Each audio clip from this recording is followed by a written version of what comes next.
जिंदगी आहे दा है टोड़ टुक मुए पुजाना लहद में हूंदासीं सुक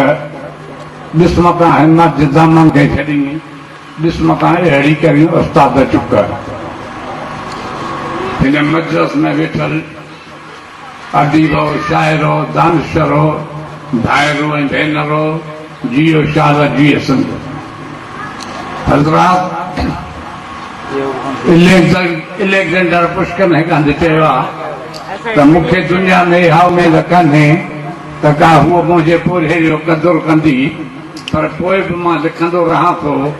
इन आसरे ते त मन मुंहिंजा शेर हासिद टक ॾेई हथां पची दुनिया ते ज़िंदह रहिजी वञनि ऐं घणो पोइ जॾहिं मां हिन दुनिया मां हलियो वियो हुजां तॾहिं मुंहिंजा शेर कंहिं अणॼावल आशिक जी दिलि गरमाइनि ऐं को मुंहिंजे तस्वीर ॾे ॾिसी चवे त शाइर त अहिड़ो निज़ाम सुनो इलेक्जेंडर पुष्कर वांगुरु इन आसरे ते जीअंदो ऐं शाइरी कंदो रहियो आहे ऐं अॼु हुनजे शाइरीअ इहो महराज माणियो आहे हुनजा ख्वाब साथिया थिया आहिनि असांजो सीनियर ऐं कोहना मश्क शाइर अब्दुल हकीम अरशद हिनखे फोन ते चवे थो त तुंहिंजी फलाणी सद त मां पंहिंजी सॼी शाइरी कुर्बान थो कयां डॉक्टर मोती प्रकाश इंडिया खां मोबाइल ते हिनखे चवे थो त तुंहिंजी फलाणी सट श्याम जे फलाणी सट जहिड़ी थी लॻे महसूसु ईअं थो थिए त या श्याम तो मौत सां हासिल कयो आहे या तो श्याम मौत सां हासिल कयो आहे श्याम परे थियो पर न जंप मां सम्झां थो श्याम खे पढ़ियो कोन्हे असां नंढड़ा हुआसीं न्यूज़ अतोरी में हिकिड़ो मुशाइरो थियो त ही मुशाइरो हो कराचीअ खां अॻिते शेर पंहिंजो लिफ़ाफ़ो में शेर बंदि करे मोकिलियो उहो शेर जॾहिं हुते पढ़ियो वियो त हाफ़िज़ मोहम्मद बख़्श कास्कीली जो शेर आहिनि उहो कराचीअ जा शेर ॿई मिली विया त इहे कॾहिं कॾहिं मिली ईंदा आहिनि हाणे नजम असांजो नंढड़ो दोस्त नंढड़ो भाउ जे हुनजा ख़्याल श्याम सां वञी था मिलनि त वॾी ख़ुशनसीबी ऐं वॾी ख़्याल जी उॾाम ते बि जो नजम जा ख़्याल हुन सां मिलनि नजम खे पंहिंजो मान मिली चुको किताब छपजण जी माण्हूअ खे ईअं ख़ुशी थींदी आहे जीअं कंहिंखे पुट ॼमण जी ख़ुशी थिए ज़ाहिर आहे नजम खे बि पुट ॼावा पुट कारो कोझो हूंदो आहे त सभु कंहिंखे वणंदो आहे वक़्त जो बादशाह शीतियाणीअ खे हिकिड़ो हार ॾेई चयो त हीउ शहर में जेको सुहिणो ॿार ॾिसी हुनखे पाए मूं वटि वठी आहे माई सॼो शहर रुढी शाम जो पंहिंजे पुट खे हार पाराए बादशाह वटि वठी आई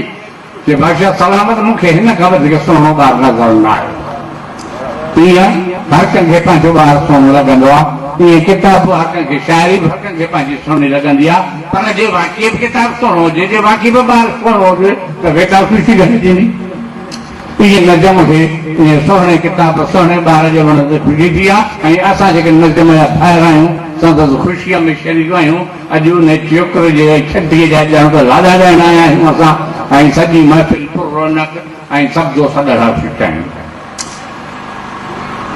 हिते जिन दोस्तनि जी मांडण में चयो आहे नजम असांजो ग़रीब दोस्त आहे जेका असद ऐं इरफान हीअ कोशिशि न वठनि हा त हीअ हेतिरा ॿाहिरां माण्हू गॾु न थियनि हा ऐं हिते एॾा वॾा वॾा ज़हन गॾु थिया आहिनि जो हिकिड़ो बि ॼणा जेकॾहिं सदारत जी कुर्सीअ ते हुजे त बि मजलिस जो माण्हू वॾो हूंदो पर हीअ हेतिरा सारा स्टेज ते वेठल माण्हू हिते गॾु थिया आहिनि त अजीब रौनक आहे महफ़िल जी ऐं इहो हिननि जो जेको क़दम आहे ॿिनि माण्हुनि जो ऐं हिननि खे ॿिनि वॾनि शहरनि जे सिटुनि सां भेटाईंदुसि हिकु सच रसम सां हिकिड़ी सिट में चयो त तंहिं घणे तां घोरी आहे अॼु मेहर मिलायो वरी भेटाईअ चयो त मेह जंहिंजे मुंहुं ॾिठो मुंहुं मेहार जो आहिनि खां सां सो कीअं घड़ो घोरिया इहे ॿई सिटूं हिन दोस्तनि खे मूं भेटा ॾिनियूं ऐं वक़्तु काफ़ी गुज़री चुको आहे दोस्तनि मानी न खाधी आहे ऐं पाण मोरे जा माण्हू रोज़ हिक ॿिए खे ॿुधंदा रहूं था महफ़िल खे बर्खास्त था कयूं वरी राग जी बि शायदि महफ़िल थींदी हिन खां पोइ दोस्त मानी टुकी बि खाइनि ऐं तव्हां सभिनि जो थोराइजो आहियां जो मूंखां बि वॾा हिन महफ़िल में मौजूदु हुआ पर सदारत जी कुर्सीअ ते तव्हां मुंहिंजे अचनि वारनि जी इज़त करे विहारियो तव्हांखे जस हुजे अंग्रेज़ी में आहे त गिवे हियर्स मस्ट बी रेस्पेक्टेड उन्हें अचनि वारनि जी इज़त कंदा था ॾियो ऐं असांजूं दुआऊं इन करे तव्हां सां गॾु आहिनि ऐं पंहिंजूं सभई करे महिरबानी